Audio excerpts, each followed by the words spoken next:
era maestro, sí, claro. Él es maestro ya y por seguir haciendo algo.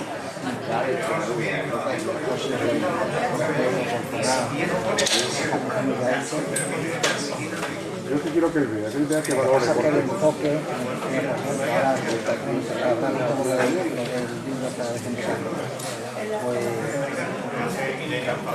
ahí no es, sí que está hecho el prólogo, está hecho por los antropólogos por Javier Marcos Arias. No, ahora han hecho una asociación de antropólogos de Extremadura, ¿no?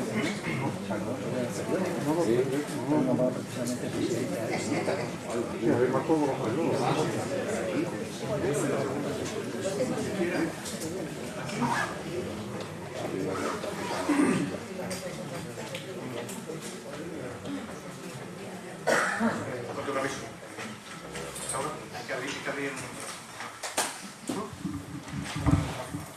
Sí, no te preocupes.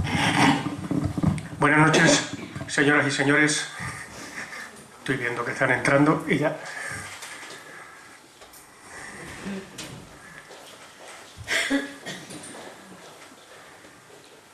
Buenas noches, señoras y señores. Bienvenidos. Muchísimas gracias por su asistencia a este nuevo acto de la Real Sociedad Económica Extremeña de Amigos del País. En esta ocasión, en esta noche, contamos con el profesor don Alonso Rubio Muñoz. Don Alonso, colaborador de esta casa, donde ya hemos contado con él en algunas diversas conferencias e intervenciones acerca de la historia de Badajoz, en las jornadas de la historia de Badajoz. Don Alonso es profesor de instituto, del Instituto San Fernando, es licenciado en Historia Antigua por la Universidad de Extremadura y ha desarrollado un amplio trabajo de investigación y como arqueólogo ha dirigido diversas excavaciones en Pesquero, en la necrópolis de la Picuriña en Badajoz, en la necrópolis de las Tomas y en otros muchos lugares. Estoy hablando de memoria a petición del profesor Alonso Rubio, que dice que no le gusta mucho que se hable de él, y yo sí quiero hablar de él, entonces me voy a permitir en ese aspecto extenderme y hablarlo porque es uno de nuestros grandes investigadores y grandes historiadores que tenemos. Aparte de arqueólogo, luego estuvo trabajando en el Museo Arqueológico de Badajoz cuando se organizó y se reorganizó, perteneció al equipo que lo estuvo montando y últimamente está trabajando pues ahora en el mundo de la etnología y de las costumbres y los ritos, sobre todo en su querida tierra, en su querido Macondo de la Codosera y de la Raya. Tiene unos trabajos muy interesantes, no ya en lo técnico de todas las excavaciones arqueológicas donde ha colaborado y las que ha dirigido, y en este campo de las costumbres, del saber popular, de la historia popular, pues yo recomendaría muchísimo su Historia de la Codosera, editada por la Diputación Provincial de Badajoz, y el libro también de los Molinos del Gébora. Hoy nos va a hablar de todos los ritos y de todos los trabajos de investigación que está haciendo ahora en el campo del conocimiento del saber popular, de la cultura popular de toda la Raya, que es apasionante, oírlo desde luego es apasionante, por eso lo quisimos traer aquí, para asomarnos un poco a su trabajo, que es amplísimo lo que tiene recogido. Ya de antemano, como lo tenemos aquí, lo quiero comprometer para el año que viene, o en el curso que viene, o cuando lo estime oportuno la Junta Directiva, poder volver a contar con él, porque sabemos que en el trabajo de hoy, la exposición que va a hacer hoy, se nos va a quedar corta de todo lo que tiene recogido, y además, a ver si tenemos la suerte pronto de verlo todo recogido en un libro para disfrute y para el aprendizaje, para saber, para todos. Poderlo ver en alguna publicación, si alguna de nuestras instituciones o alguna de nuestras editoriales pues lo hace, porque verdaderamente sería un trabajo extraordinario. Profesor, tiene usted la palabra. Buenas noches. Primero agradecer a la Real Sociedad Económica Amigos del País el haberme invitado. Espero que no sea tampoco la última vez. Agradecerle a todos ustedes su presencia aquí, máxime en una noche como esta, y además haciendo competencia al Barcelona por la televisión, que ya es bastante. Y también agradecer a Álvaro su presentación. Pienso que la generosidad y la amistad que nos une de hace mucho tiempo pues le pierde, y de lo que ha dicho no se creen ustedes ni la mitad. Bueno, yo voy a empezar,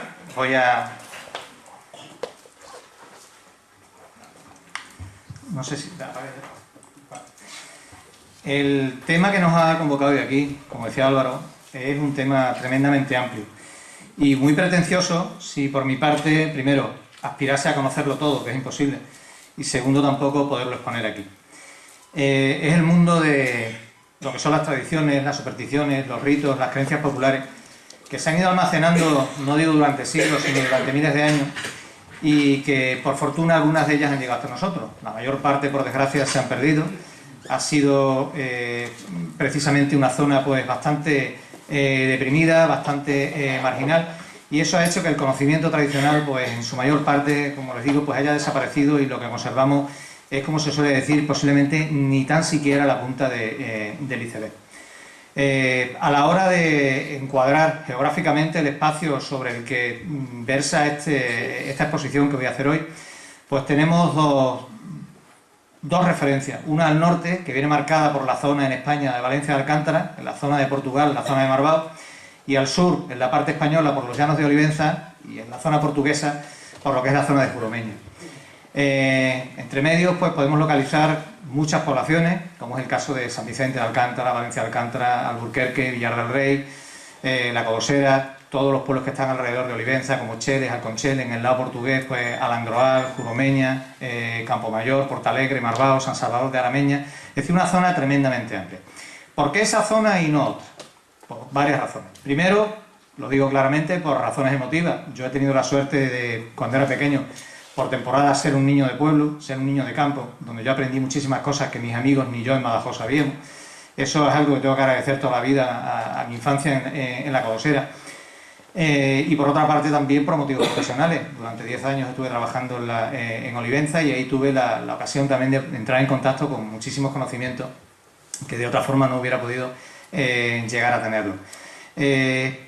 Esta noche es imposible, o sea, es imposible poder exponer todo el trabajo porque no daría tiempo. Aparte, tampoco quiero que esto se convierta en una exposición larga, tediosa, que pudiera llegar a aburrirnos. No es mi pretensión, ni muchísimo menos.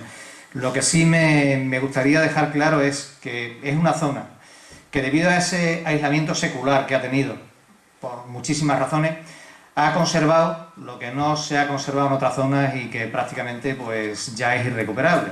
Teniendo en cuenta que en la mayor parte de los casos estamos hablando de tradiciones orales, y la tradición oral, por desgracia, cuando mueren los depositarios, se va con ellos. Hay un dicho muy antiguo que dice que cuando en África muere un anciano, desaparece una biblioteca. Aquí ocurre prácticamente lo mismo. Precisamente anoche mismo, cuando yo estaba ajustando unos flecos para la intervención de hoy, pues estuve hablando con una persona ya mayor de La Codosera, y me comentó cosas que verdaderamente, cuando él desaparezca, pues temo que se pierdan definitivamente. Vamos a hablar de lo que son las tradiciones y de lo que son también las supersticiones. ¿Cuándo la tradición o la creencia se convierte en superstición?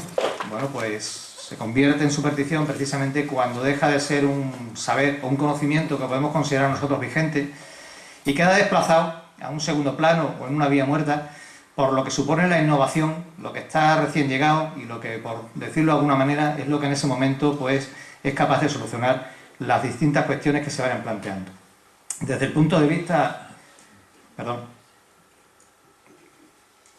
propiamente de lo que es la recopilación de todo este tipo de conocimientos, tenemos que tener en cuenta que muchos de ellos son incluso de origen prehistórico y han llegado hasta nuestros días. Luego, más adelante, pues trataré de explicar por qué me remonto en sus orígenes a eso. Todos estos conocimientos, de siempre ha existido la necesidad de que alguien se encargara de sistematizarlo, de conservarlo, de administrarlo y de transmitirlo. Es lo que tradicionalmente se le ha llamado pues brujos, chamanes, curanderos, saludadores, como queramos llamarlo. Las representaciones que se tienen desde época muy antigua, como esta que pertenece a la Cueva de los Tres Hermanos en Francia, del Paleolítico Superior, con una antigüedad aproximadamente de unos 13 a 15.000 años, representan lo que se interpreta precisamente como un chamán o un curandero. Esta tradición en estos depositarios, como le digo, de estos saberes, se ha mantenido casi hasta nuestros días. Y digo casi hasta nuestros días porque en la zona en concreto de La Raya, tanto en el lado portugués como en el lado español, siempre se ha entendido, siempre se ha hablado de que era una zona de brujas. Hay una cancioncilla popular que la recoge Bonifacio Gil, posteriormente también la recoge Publio Hurtado, Antonio Rodríguez Moñino y últimamente Eugenio López Cano, referida precisamente a las brujas cuando se desplazaban a los aquelarres que se celebraban en la provincia de Cáceres, Y la letra es muy breve, dice, refiriéndose a estas brujas, dice: 3 somos de La Raya, 2 de Albuquerque y la capitanita de Valdefuente. Eso también implica que la mayor parte de las veces este conocimiento es un conocimiento de transmisión femenina. Es un conocimiento de transmisión femenina porque es un conocimiento doméstico, que se mantiene de puertas para adentro. De ahí que en sus distintas acepciones, las distintas acepciones que podamos ir viendo, pues nos daremos cuenta que son unos saberes perdidos, la mayor parte de ellos, que han sido las mujeres las que se han encargado de retenerlos y al mismo tiempo de transmitirlos. Es la mujer normalmente la que administra todo lo que hay dentro de casa y la que a su vez lo transmite, lo mantiene y lo transmite, también por vía femenina la mayor parte de las veces. La procedencia de todas estas tradiciones, de todos estos ritos, pues como le digo, es muy antigua en muchos casos. Históricamente documentamos algunas todavía en nuestros días que son de origen prerromano. No nos damos cuenta muchas veces porque estamos conviviendo con ella cotidianamente y lo vemos como algo normal, pero si analizamos lo que es el sistema de pesos y medidas, analizamos lo que son los sistemas de arrendamientos agrarios, lo que es también muchas actividades que se desarrollan cotidianamente, pues nos damos cuenta que rastreando precisamente lo estamos trayendo desde hace muchísimo tiempo y lo seguimos utilizando. Hasta que el sistema métrico decimal se empieza a imponer en España en el siglo XIX, se utilizaban lo que eran las medidas tradicionales y entre ellas encontramos algunas que hasta hace poco yo he estado escuchando personas que se expresaban en ellas, como es por ejemplo la legua o el pie. La legua o el pie son de origen prerromano. La libra, que se ha estado utilizando hasta hace relativamente poco tiempo también, es también de origen romano. La fanega es de origen árabe. El quintal, que todavía se utiliza en muchas zonas, sobre todo en La Raya, para el pesaje del corcho, el quintal castellano de 46 kilos, es también una medida, como les digo, de origen musulmán.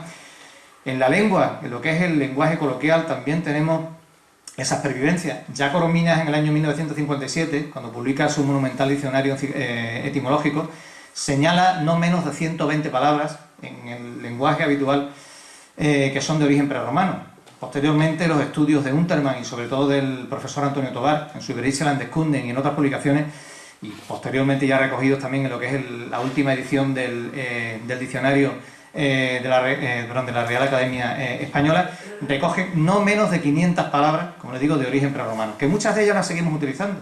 Es el caso, por ejemplo, pues, de la palabra zaurda. La palabra zaurda es un basquismo que seguimos utilizando todavía y que evidentemente, al ser una lengua no escrita, porque era en origen una lengua ágrafa, se mantuvo por tradición oral hasta nuestros días. El propio topónimo que sirve para identificar la ciudad de Badajoz es muy probable que sea precisamente de origen prerromano. Lo mismo que ocurre, y en este caso sí está demostrado, como el caso de Botoa. Botoa es un topónimo de origen indoeuropeo relacionado con una divinidad vudua y que se identifica precisamente, como les digo, con un origen muy antiguo. Desde el punto de vista geográfico, el origen es muy variado. Tradicionalmente, antes de que se institucionalizaran las cañadas ganaderas, esos caminos eran caminos normalmente de movimiento, tanto de mercancías como de personas y de rebaños trashumantes. La transhumancia se organiza o se institucionaliza con la creación de la Mesta en el siglo XIII, pero era una actividad que se llevaba practicando en la península desde hacía mucho tiempo, lo mismo que en otras zonas de Europa, y van a ser precisamente esos caminos los que sirvan muchas veces de arteria de comunicación entre unas zonas y otras. De manera que no solamente los mantienen, sino que los van dinamizando y los van casi reactivando constantemente. Yo recuerdo de pequeño que oía en casa de mi abuela, a mi abuela y a mi tía cantar unas canciones que yo no conocía. Eran unas canciones que yo mismo, ya siendo pequeño, me sonaba aquello como muy antiguo. Y le pregunté una vez a mi tía que de dónde venían aquellas canciones. Y mi tía me decía que eran las canciones que traían los serranos. Yo me quedé con aquello de los serranos, en aquel momento no supe lo que era, y ya cuando me hice mayor, escuché una vez al folclorista vallisoletano Joaquín Díaz, seguramente el mejor folclorista del siglo XX en España, que hacía unas versiones de los romances tradicionales y muchos de ellos coincidían precisamente con los que cantaban mi abuela y mi tía. Yo cuando era pequeño jugaba en la codosera algunos juegos, como es el caso de Tintas Herrera, que durante mucho tiempo estuve buscando el origen y no lo encontraba. Hasta que un día, precisamente viendo una publicación, resulta que el juego venía de León. Estaba en León, aparecía en el norte de Cáceres y aparecía en la Codosera, precisamente en lugares puntuales por donde habían pasado los trashumantes con el ganado. No solamente venían las ovejas o las vacas, no solamente venían los trashumantes, sino que lo que es más importante, venía el mundo de las ideas. Lo mismo que ocurre, por ejemplo, en el Camino de Santiago o en cualquier otra vía de penetración que tradicionalmente se haya estampado. Bueno, como les decía, se trata de un saber la mayor parte de las veces doméstico, familiar, podemos decir, y de transmisión oral. La mayor parte de estos conocimientos es la mujer quien los retiene y la mujer quien los transmite. de lo que es la hacienda familiar, lo que es el campo y lo que es el ganado que está fuera de casa, pastando fuera de casa, es normalmente el hombre quien se encarga. Sin embargo, de puertas para adentro, la mujer es la que manda. Todos los remedios y todo lo que se vaya aplicando precisamente para solucionar las distintas necesidades que se van planteando, y les vuelvo a advertir que es imposible esta noche tratarlo todo porque no nos da tiempo, ni muchísimo menos, es la mujer la que se encarga de ello. En este caso, la cocina se convierte en dispensario de todos esos remedios, se convierte también en rebotica, donde se fabrican todos ellos, y lo que son los calderos, las ollas, las sartenes, pues toman la misma función que en una rebotica pueden tener las redomas, los matraces y las probetas, exactamente igual, tienen la misma función. Será, como les digo, también el dispensario, la cocina, de todos esos remedios, a excepción de aquello que está relacionado, por ejemplo, con lo que son los partos. Para los partos se reserva precisamente la mejor estancia de la casa, la que más mejor esté dispuesta, o la que también garantiza más privacidad para esa situación. Fundamental resulta utilizar siempre aquello que se tiene más a mano.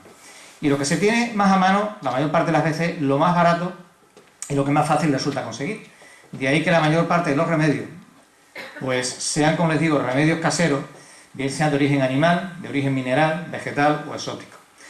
De todos ellos, esta noche solamente vamos a hacer referencia a los que son de origen vegetal. Son los que normalmente se tienen cerca de casa y los que más fácilmente se utilizan. Desde la antigüedad, el valor medicinal de las plantas ha sido reconocido por personas como Plinio el Joven o como Dioscórides, Plinio en su Naturalis Historia o Dioscórides en su De Re Medica. Dioscórides fue sin duda uno de los mejores médicos de todo el Imperio Romano, era un médico del ejército. Él recorrió con el ejército pues prácticamente todo lo que fue la cuenca mediterránea, de ahí fue recogiendo soluciones, él las fue recopilando con un espíritu totalmente enciclopédico. Recogía la planta, lo que se podía extraer de la planta, y la acompañaba de un dibujo, cosa que luego será muy repetida, de ahí que el Dioscórides es uno de los libros más utilizados, o sea, más editados, perdón, junto con la Biblia, por los miniaturistas tanto de origen musulmán como posteriormente mozárabe. Como les digo, solamente vamos a ver los de carácter vegetal. Unas veces las plantas pues se emplean porque tengan verdaderamente pues, un valor cierto, otras veces por un valor atribuido. Aquí tenemos que ver también en cuenta que muchas veces juega lo que es la superstición. Y algo importantísimo, porque es muy importante, es tanto el calendario de recolección de las plantas como el lugar donde se recogen las plantas. Las plantas, según la tradición popular, no se pueden recoger en cualquier época del año, muchas veces ni en cualquier hora del día y tampoco en cualquier sitio. Normalmente para la recolección de las plantas hay unas fechas fijadas a lo largo del año, relacionadas la mayor parte de las veces con festividades que en origen fueron de origen pagano y posteriormente se han cristianizado. Y ahí, por ejemplo, que la fecha de la Asunción sea una fecha fundamental para esto. Otras veces es Semana Santa y sobre todo, más que nada, lo que es la Noche de San Juan, que será por ese halo que rodea lo que es la Noche de San Juan y que William Shakespeare recoge perfectamente en lo que es El sueño de una noche de verano, junto con otros autores que también lo reflejan, como Alejandro Casona y otros más. Pues ahí es donde se centra, como les digo, toda esa importancia de lo que es el calendario. Por otra parte, tampoco se pueden recoger en todos sitios. Tradicionalmente se decía que las brujas cogían las plantas en los cementerios, y a las personas que iban a coger plantas a los cementerios siempre se les veía mal, pensando que ese afán necrófilo, pues lo que hacía es que estaba, por así decirlo, ocultando ese sentimiento de brujería. No es brujería ni mucho menos. Los cementerios, los vertederos y todos aquellos lugares como pueden ser las orillas de los caminos en los cuales se almacenan lo que son los excrementos de los animales y por lo tanto hay gran cantidad de materia orgánica, son lugares en los cuales también pues la concentración de sales amoniacales, sobre todo de lo que dan los suelos nitrogenados, hace que las plantas que se desarrollan en ellos tengan una mayor concentración de alcaloides. Y los alcaloides, junto con otros principios activos de las plantas, son precisamente las que hacen que tengan esa virtud medicinal o esas propiedades curativas. Unas veces, como les digo, pues la atribución que se le da a las plantas es simplemente, como les digo, pues podemos decir supersticiosa. Es el caso, por ejemplo, de la planta que tenemos arriba. Eso es la viborera, la semilla de la viborera. La semilla de la viborera se solía portar en el bolsillo, precisamente para protegerse, pensando que se protegía de lo que era la mordedura de las víboras. Ahí tenemos lo que es el Phallus impudicus. El Phallus impudicus, pues, era, por así decirlo, un elixir que garantizaba lo que era la virilidad de los hombres.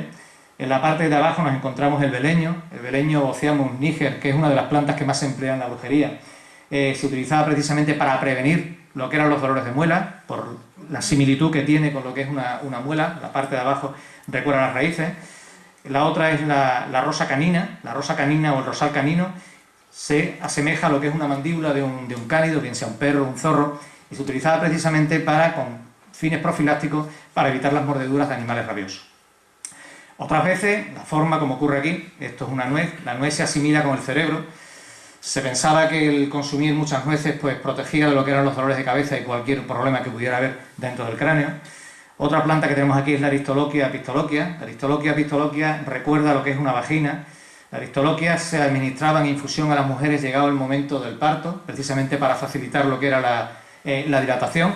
No tiene efectos probados, ni muchísimo menos en ese sentido, aunque sí tiene también otras facultades medicinales. Otras veces, como esta de aquí, pues la coronilla escorpioide recuerda lo que es el apéndice caudal de un alacrán, y quien la portaba pues se pensaba que estaba libre de lo que era la posible picadura del alacrán. Tengamos en cuenta, como les decía antes, que la zona de la raya es una zona tradicionalmente de brujas. En ocasiones, pues había zonas que evidentemente parece ser que las brujas allí eran más famosas o había más concentración. Es el caso, por ejemplo, de Alandroal o Barbacena en Portugal.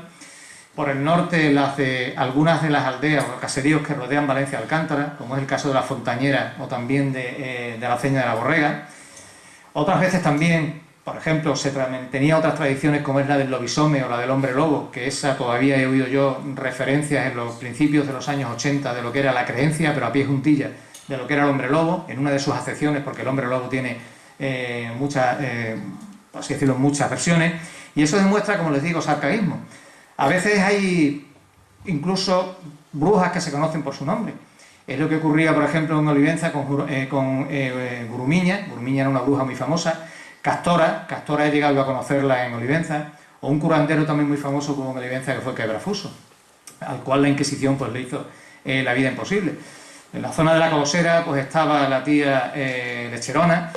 Otra era pues las Cardahoras, que esas eran auténticamente una saga de brujas. Y el caso más auténticamente llamativo, porque es que verdaderamente resulta difícil de creer algunos de los actos que se le atribuyen, era el de dos hermanas que vivían entre la Cobosera y Jola, en una casa en el campo, que eran las Cadiñas, de las cuales se cuentan cosas que verdaderamente, aparte de que ponen los pelos de punta a cualquiera, pues resultan difícilmente creíbles. Otras veces, las plantas, pues aparte de ese valor que puedan tener simbólico, como le ocurre al roble, el roble era un árbol que se bate en retirada en esta zona de la raya, de forma que del Guadiana para abajo no lo encontramos ya, a no ser que sea en un jardín y esté introducido. De manera natural ya solamente se conservan algunos rodales que hay en Alburquerque, en la zona de San Vicente de Alcántara, más abundante en Valencia Alcántara y sobre todo en la sierra de San Mamede en Portugal. Al roble se le atribuye siempre lo mismo que al tejo, pues ese sentido mágico que muchos árboles tradicionalmente han tenido y que se los convertían en lugares de referencia y lugares de reunión. En cualquier pueblo castellano, por ejemplo, pues un emblema es el olmo. Los olmos que están desapareciendo por lo que es la grafiosis, la enfermedad del olmo holandés, y que muchas personas, cuando desaparece el olmo, se dice que se ha perdido un poco el símbolo de identidad de su pueblo, la seña de identidad. ¿Por qué? Porque tradicionalmente es donde se habían celebrado lo que eran las reuniones de cualquier tipo que se hubieran podido organizar en esa localidad. El del roble se aprovecha, porque de las plantas se aprovechan distintas partes, algunas de ellas, como digo, con principios verdaderamente demostrados, porque la moderna farmacopea lo sigue utilizando. Del roble se utiliza la corteza por la cantidad de taninos que tiene como abortivo, también para cicatrizar heridas. El fruto se utiliza como astringente. El romero, o Rosmarinus officinalis, al romero se le atribuye, aparte de las facultades que verdaderamente pueda tener, como es el caso, por ejemplo, de utilizarse en fricciones de alcohol como analgésico, al romero se le atribuía lo que era la facultad de conjurar las tormentas.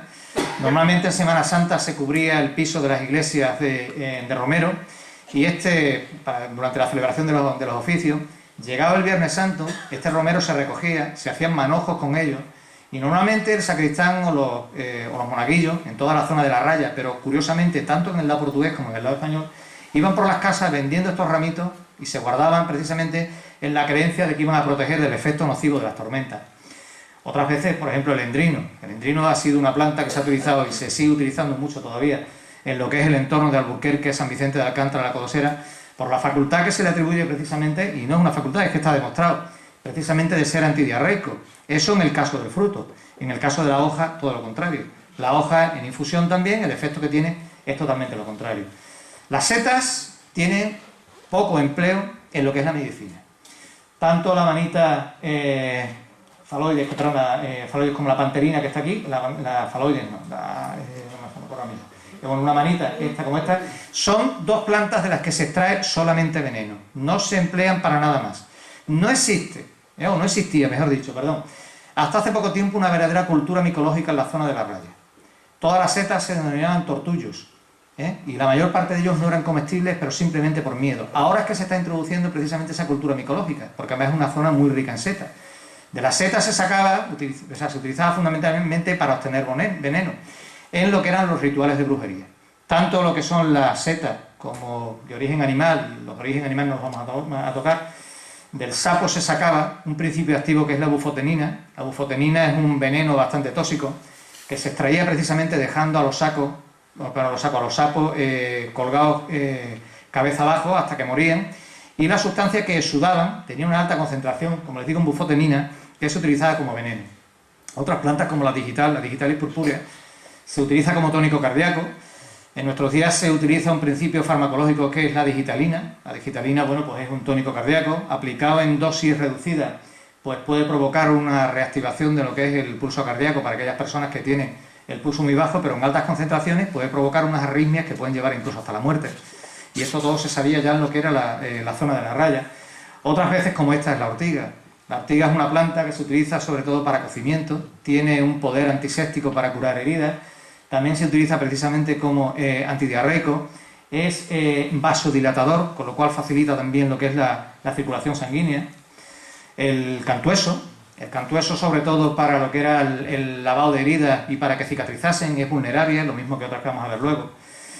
El torbisco es una planta que aplicada en emplastos, si no se aplica con cuidado, pues puede provocar que la herida que se está intentando, la zona que se está intentando curar, o se está intentando tratar, bien sea por una torcedura, pues pueda abrirse y pueda producir un eczema que es de muy difícil curación, porque es prácticamente, podemos decir, que casi cáustico. Pero sin embargo, en torno al torbisco, en la zona de la raya, había una creencia, y era la de pensar que era capaz de alejar la fiebre, que era febrífugo, pero no aplicando la planta, con lo cual estaremos hablando de un método de curación que es la curación por endoso, es decir, colocarle el mal a otro. Y la creencia consistía en lo siguiente: cuando una persona tenía fiebre, bien fueran las fiebres tercianas o cuartanas, pues un familiar suyo, que nunca podía ser el afectado, iba por la mañana temprano, delante de la planta, le pedía, el rito era más o menos, varía de unos pueblos a otros, pero prácticamente es el mismo, entre Albuquerque, San Vicente y La Cobosera prácticamente es el mismo, y el ritual era: buenos días, Torbisquera, un favor te vengo a pedir, que le quites a fulanito la fiebre y que no se lo vuelva a producir. Se rezaban 3 Padres Nuestros y 3 Aves Marías, en un intento, como les digo, de cristianizar lo pagano, es decir, en un claro ejemplo de lo que es sincretismo religioso, y con eso se pensaba que desaparecía el mal que se padecía. Otras veces, por ejemplo, plantas como es el perejil. El perejil ha sido utilizado en la medicina popular sobre todo como abortivo. Abortivo no porque los principios del perejil pudieran ser abortivos, no, sino porque el medio de aplicación era precisamente introduciendo lo que eran los brotes de perejil en la vagina. Lo que se provocaba era una infección, y la infección sí que era abortiva, pero no el principio en sí de lo que era el perejil. Tiene otras aplicaciones. El perejil, por ejemplo, pues también es depurativo, también es aperitivo, se toma precisamente para intentar abrir el apetito. La chumbera, depende de lo que se utilice. Si se utiliza el fruto, pues sirve precisamente como antidiarreico. Si lo que se emplea es la hoja pelada, quitándole los espinos, quitándole la piel, se aplica sobre lo que allí le llaman diviesos, que son los accesos. Es emoliente, es decir, para abrir estos accesos. La higuera, de la higuera se aprovecha prácticamente todo. La hoja se aplica en las quemaduras, el higo en cocimiento se aplica para ablandar la tos, y el látex, es decir, lo que es la leche de higuera, se ha utilizado siempre en la zona de la raya para curar o aminorar lo que son las picaduras tanto de alacrán como de avispa. El castaño pues también depende de la parte que se emplee. El tanino que se concentra en la corteza es muy dañino, puede llegar incluso a ser mortal. El fruto se emplea tanto el fruto como la hoja, pero sobre todo el fruto, también como antidiarreico. Otras plantas, como por ejemplo el poleo, pues tiene carácter, o sea, tiene funciones digestivas, y ahí por ejemplo que muchas personas que no podían tomar el gazpacho normal y corriente, el gazpacho que tomaban era el gazpacho de poleo, y todavía se sigue tomando, y no es tan dañino, no es tan fuerte como el gazpacho normal. Otras plantas como la jara. La jara aplicada en infusión, pues es antihistérico, es calmante, pero el aprovechamiento más grande que se hace, o más habitual que se hace de la jara, es precisamente un preparado que se llama el emplasto regio. El emplasto regio se hace mediante el cocimiento de la planta entera, antes de que se seque tanto la hoja como el tronco, como lo que son las ramas, y de ahí se destila una sustancia que es el ládano. El ládano se aplica sobre todo en las torceduras, en lo que son los esquinces, y como les digo, tiene muchísima aplicación en esta zona de la raya. Otras veces, pues por ejemplo, el brezo, la erica. El brezo es un poderoso antiinflamatorio. El umbilico pendulino, el ombligo de Venus, esto es vulnerario, sirve para abrir las heridas. El alcornoque, que por la concentración en taninos se emplea también como abortivo y como en pequeñas dosis, también como para limpiar lo que son o curar lo que son las afecciones del aparato urinario. La amapola depende de la cantidad que se emplee. Las cápsulas contienen sustancias que en pequeñas dosis pueden ser estimulantes. Si la dosis aumenta, puede empezar a resultar tóxica, alucinógena e incluso pueden provocar hasta lo que es la muerte. Del olivo se aprovecha prácticamente todo. Del olivo se aprovecha la hoja en cocimiento sirve, es hipotensora, perdón. La aceituna se utiliza como aperitivo para abrir el apetito y sobre todo el aceite. El aceite junto con el agua va a ser el disolvente de la mayor parte de estos remedios que se emplean en lo que es la medicina popular. También se emplea para afecciones cutáneas, sobre todo mezclado con cal. Se hace una especie de pomada que aplicada sobre lo que son cualquier tipo de erupción, pues tiene un efecto bastante positivo. Bueno, como les digo, es imposible tratarlo todo. Cuando estas poblaciones o estas zonas han ido entrando en lo que podríamos llamar la modernidad, pues poco a poco se fueron desmontando parte de estas creencias, algunas se mantuvieron, pero muchas de ellas, como ya les digo, permanecen hasta nuestros días. De eso se encargaron, de desmontar todas esas creencias y desmontar todo ese mundo de lo que es la superstición y de lo no probado, se encargaron pues tanto los sacerdotes como los maestros y los médicos. Los sacerdotes haciendo creer que era el mantenimiento de ritos paganos, que iban de lo que podríamos llamar la ortodoxia y que por lo cual no se debía hacer y que estaba mal visto. Los maestros intentando sacar a las personas de la ignorancia en la cual evidentemente no se habían sumido por voluntad propia, sino por las circunstancias del momento. Y otras veces fueron los médicos precisamente los que se encargaron de hacer superar todas esas tradiciones pues que muchas veces no tenían justificación y lejos de solventar los problemas lo que hacían era agravarlos. A mediados de los años 30 del siglo pasado llegó a la Codosera un médico, posiblemente el mejor médico que hubo muchísimo tiempo en la Codosera, que fue don Diego Calderón. Don Diego Calderón era un médico ilustrado, era un médico como pocos se recuerdan en la zona de la Raya, porque no solamente trabajaba para pacientes de la Codosera, sino para pacientes del otro lado de la frontera. Y venía gente de Albuquerque, de la Codosera, o sea, de San Vicente y de muchos sitios a curarse. A don Diego le costó desmontar muchas de esas creencias. Costaba porque eran principios que estaban muy arraigados. Había personas incluso que no acudían al médico por la sencilla razón de que no tenían dinero para ir al médico. De eso se encargó don Diego porque don Diego no cobraba las consultas. Y además no solamente no las cobraba, sino que muchas veces él corría con los gastos de la medicación. A él le costó, por ejemplo, pues superar creencias como era el hecho de que para corregir los dolores abdominales que sentían las mujeres, tradicionalmente se colocaba una gallina negra encima del vientre. Don Diego Calderón no estaba en contra, ni muchísimo menos de la gallina, de que se utilizase la gallina. Lo que pasa es que simplemente recomendaba otro uso. Y para una población que normalmente estaba famélica y muerta de hambre, él recomendaba que la gallina muerta, en vez de ponerla encima del vientre, hicieran un caldo y se lo bebieran o se comieran la gallina. A don Diego le costó mucho, por desgracia no pudo seguir porque por circunstancias de la vida, don Diego fue fusilado cuando se tomó la Codosera en agosto de 1936. Bueno, aquí ya entramos en otro tipo de remedios que son los amuletos. Los amuletos son lo mismo que lo que nosotros utilizamos ahora mismo a modo de escapulario o de medalla. El amuleto es un elemento al cual se le atribuye un poder, bien sea profiláctico, es decir, para evitar el mal, o bien sea incluso curativo.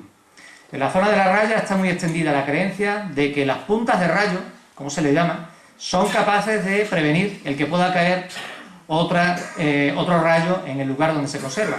Estos no son puntos de rayo, perdón. Estos son hachas, bien sean de finales del Neolítico o principios del Bronce, en lo que es el Calcolítico, pero la creencia popular mantiene que son precisamente las puntas de rayo. Por aquello de que lo que produce el mal es también capaz de evitarlo, se pensaba que estas hachas se enterraban detrás de la casa, justo en la parte más prominente del tejado donde estaba la chimenea, y que por eso ya no volvía a caer nunca más allí un rayo. Es la misma creencia que existe, por ejemplo, en el hecho de llevar, que esta es una creencia muy extendida en la zona de Valencia de Alcántara, en todo lo que es la campiña de Valencia de Alcántara, en llevar colgado del cuello un tubito metálico con un alacrán, pensando que precisamente al llevar el alacrán se está protegido de su picadura. Otra vez volvemos a lo mismo, lo que produce el mal es también capaz de evitarlo. Otras veces, bueno, pues los amuletos ya se van sofisticando más, y aquí entraríamos en el análisis de 3 de los ritos fundamentales en toda la zona de la raya, que son el mal de ojo, el alunamiento y todo lo que son los ritos relacionados con el culto a la salud. El mal de ojo es una creencia muy antigua, consiste precisamente en la creencia de que una persona tiene facultad para provocar el mal en otra persona, bien sea directamente en ella o en su patrimonio, bien sea porque se le presenta una dolencia repentina que no tiene justificación, o porque aquello que constituye su modo de vida empieza a desaparecer. Entonces, en función de eso hay que prevenirlo. Los cultos contra el mal de ojo son antiquísimos. Los romanos tenían una divinidad que era Invidus, que personificaba precisamente la envidia, porque siempre se dice que el que ahoja es precisamente, o el que desea el mal de ojo es porque es un envidioso. Los romanos tenían precisamente esa divinidad que era Invidus, que personificaba la facultad de provocar el mal de ojo. Y había que conjurarlo. Se conjuraba con amuletos como estos que están aquí. En ellos se conjuga, por una parte, lo que es la giga, que es una mano de la cual sobresale el dedo pulgar, y el pene y los 2 testículos. Es la creencia precisamente de que esos elementos son capaces, con sentido profiláctico, es decir, antes de que se produzca, porque lo malo es una vez que se produce, cómo quitarlo, precisamente eliminar la presencia del mal de ojo. Distintos tipos de amuletos, todavía se conserva sin saber por qué, porque se pregunta y no se sabe dar la explicación. En muchas casas lo que son llamadores que representan pues 2 testículos y un pene. No es ni más ni menos que el deseo de todo aquel que llama a la puerta, precisamente está utilizando el amuleto para llamar a la puerta. Si sus intenciones son malas antes de entrar en casa, queda perfectamente conjurada con lo que es el empleo del llamador. Y llamadores de estos todavía se conservan en Extremadura. Todavía se reproducen algunos para casas de campo y todo, que no son ni más ni menos que imitación de este tipo de amuletos. En muchas casas de campo todavía se cuelga, cuando se castra a los cerdos, se cuelgan los testículos en la fachada de la casa. Si se pregunta por qué es, pues simplemente se dice porque sí. Es una tradición que se mantiene y es como la lógica de los niños. ¿Esto por qué es así? Porque sí. ¿Y por qué? Pues porque sí. Es decir, una lógica consuetudinaria, milenaria, podemos decir, que no hay por qué contrariarla. Si funciona, ¿para qué vamos a dejar de utilizarla? En muchas casas, como digo, se conservan todavía la costumbre de colgar los testículos en la fachada, precisamente para proteger del mal de ojo y también para asegurar la virilidad de los varones de la casa. En esa creencia, como digo, pues tremendamente antigua. Los romanos introducían en sus casas unas figuritas pequeñas que representaban a una figura masculina en actitudes de defecar. Se solían colocar junto con los lares, en el larario, en la capilla de la casa, con los lares o dioses protectores de la casa. Y eso, sin darnos cuenta, ha pervivido hasta nuestros días. No es ni más ni menos que la figura del caganet que se coloca en los nacimientos de las casas. Es esa figura, se ha mantenido hasta nuestros días. El por qué se mantiene el caganés en los nacimientos, nadie da explicación. Es una figura anecdótica, una figura simpática, pero que verdaderamente nadie da razón de ello.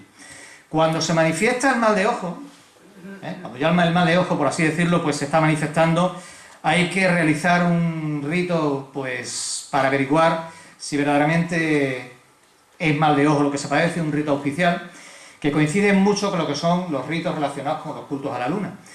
Normalmente se coloca en una palangana de agua, en esta palangana de agua se echan 3 gotas de aceite, no lo puede hacer cualquier persona, tiene que ser una persona dotada de virtud, y dependiendo del comportamiento que tengan esas gotas de agua, pues se dice si hay mal de ojo o no hay mal de ojo. Si las gotas de aceite se mantienen tal y como se echaron, pues no es mal de ojo, será otra la razón que justifica precisamente esa dolencia, ese malestar o ese cúmulo de desgracias que se está produciendo en la casa. Si por el contrario 2 jotas se unen, o las 3 jotas se unen, se dice, ha estallado, aquí está el mal de ojo. Entonces hay que conjurarlo. ¿Cómo se conjura? Los métodos son muy variados. Lo primero y fundamental es encontrar quién lo ha producido. Muchas veces eso es complicado. Y como es complicado, pues se hace el remedio, un remedio que consiste en unir los dos elementos básicos, que son el agua y el fuego. Con fuego se calienta el agua se hace hervir, y en ese agua se hierve la ropa de la persona que está ahojada, o que padece el mal de ojo, la creencia de que se desaparecerá. Otras veces, pues se emplean métodos, podemos decir que más primitivos, como es el hecho de buscar a quién es y darle una paliza, pensando que en el hecho de darle una paliza, pues con eso se va a conseguir lo que es el conjurar el mal. Los anteriores y estos son amuletos contra el mal de ojo de origen romano. Estos pertenecen a los fondos del Museo Nacional de Arte Romano de Mérida. Otro de los ritos fundamentales, o las creencias fundamentales, es las que están relacionadas con el culto a la luna, y que, aunque no lo creamos, todavía persisten hasta nuestros días. No con la misma intensidad, verdaderamente, pero todavía hay quien piensa, o se utiliza la expresión de ese está lunado o ese está cogido por la luna. Bueno, los cultos a la luna en la península ibérica están documentados, por lo menos desde el siglo IV después de Cristo, por lo menos. Cuando Rufo Festo Avieno, en su obra marítima, pues cita la existencia de una isla enfrente de la costa de Málaga, que estaba consagrada a la diosa Luz Divina, o se le llama de varias maneras, que era precisamente una personificación de la luna. Había un templo en esa isla ha desaparecido. Otra estaba enfrente de Ceuta, enfrente de lo que es al lado de lo que es la isla de Perejil, en la isla de Santa Catalina.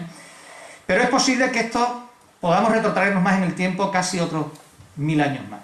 Si tomamos como buena la cita que hace Himilcón en el periplo Masaliota, Himilcón era un navegante griego del siglo V a.C., cuando al hacer una descripción de lo que son las costas de la mayor parte del mundo mediterráneo, cita también estos cultos en la península ibérica. Lo que pasa es que la referencia es más inexacta. Al ser más inexacta, pues evidentemente ya no es tan fiable. Bueno, el culto a la luna se mantenía muy firme en muchas zonas de la península. Ya Estrabón en el siglo I pues dice cómo los galaicos no erigen estatuas ni templos a sus dioses.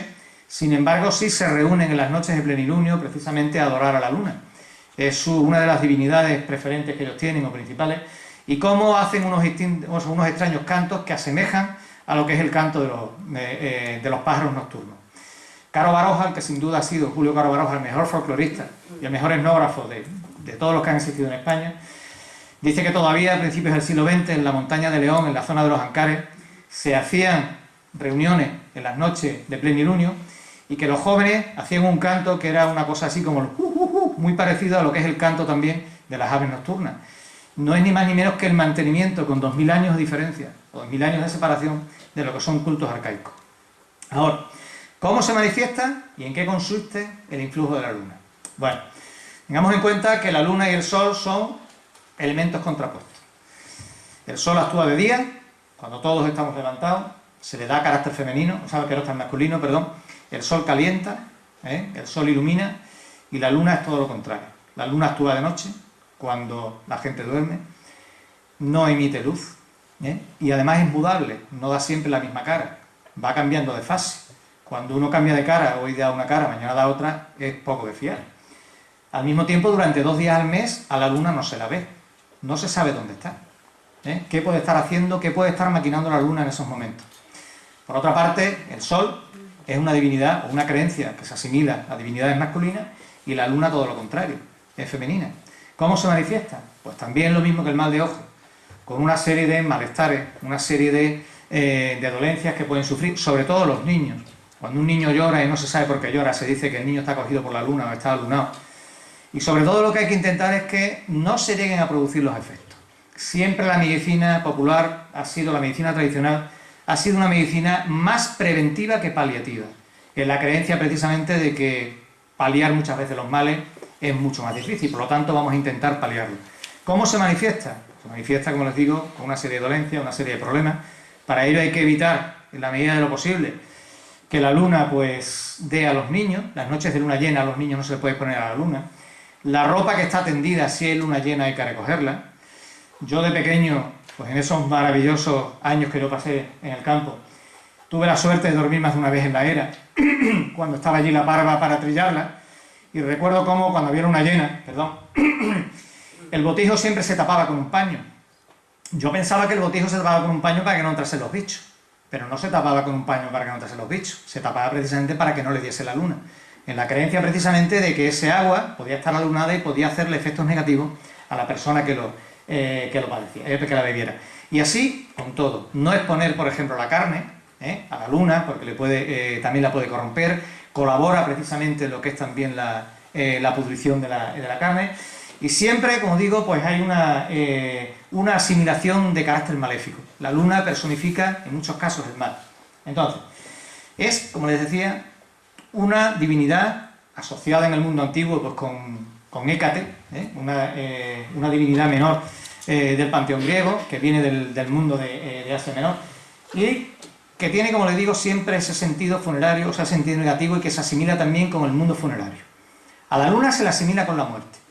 De hecho, incluso en euskera, una de las formas de referirse a la luna es hilaria. Los vascos utilizan la palabra hilaria para referirse a la luna. La traducción es luz de los muertos, asimilando, como les digo, esa luz a lo que es la muerte. Los cultos lunares están muy extendidos por Europa, sobre todo en lo que es la zona de influencia celta. La zona de influencia celta sería esa rayada en más oscuro. La zona en blanco de la península ibérica y de lo que es el mediodía de Francia, pues correspondería con la zona de influencia ibérica.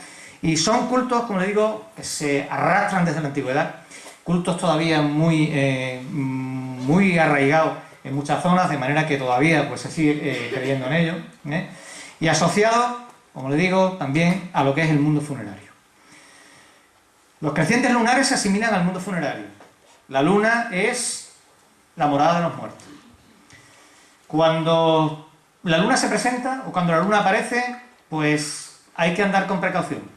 En Extremadura se mantiene todavía esa creencia de que la luna nos trae, la luna nos lleva, pensando que es la luna precisamente la que hace que nazcamos, y cuando hay cambio de luna también se muere. Cuando nació mi hijo el mayor, había una señora en el paritorio que decía que su hijo iba a nacer esa noche porque había cambiado la luna. El niño nació, pero yo no creo que influyera la luna. Mi hijo también nació esa noche, pero no sé si la luna intervino o no, yo no lo sé. El caso es que esa creencia funeraria se ha mantenido durante mucho tiempo. En la literatura se expresa, por ejemplo, en la obra de Federico García Lorca. Federico García Lorca, en su romance de la luna luna, hablando de un niño que ha muerto, dice: por el cielo va la luna con un niño de la mano, haciendo referencia precisamente a ese niño que ha muerto. En la canción del Amargo, cuando le preguntan al Amargo por su hijo, dice: el Amargo está en la luna, porque su hijo ha muerto. Y en el llanto por la muerte de Ignacio Sánchez Mejía, pues Federico dice: ya está Ignacio toreando en el ruedo de la luna.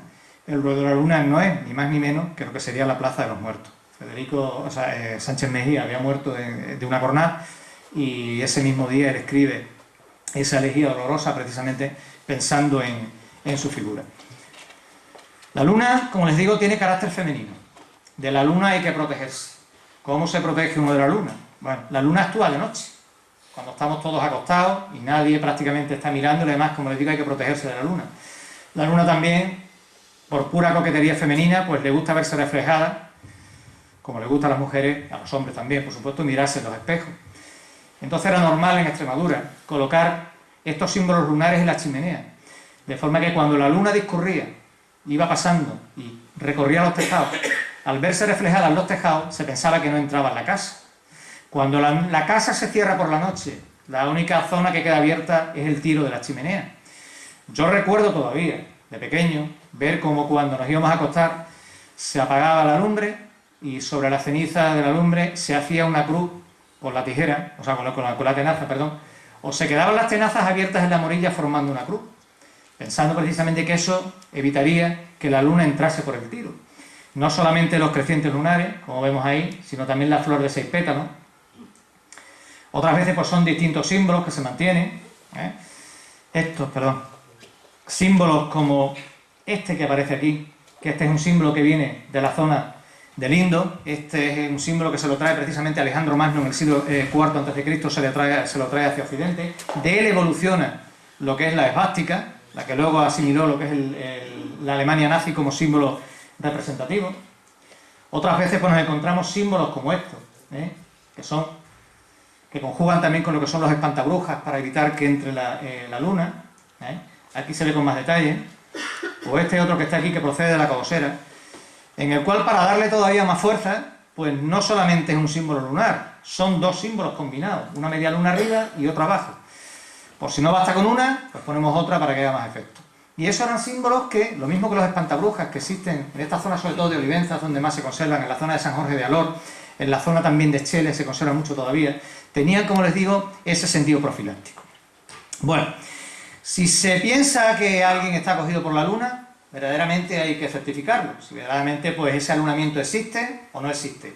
En su manifestación más suave, que es el alunamiento, o en la más grave, que es el quebranto. Ahí, por alguna manera, de alguna manera, hay que saber si eso es cierto o no.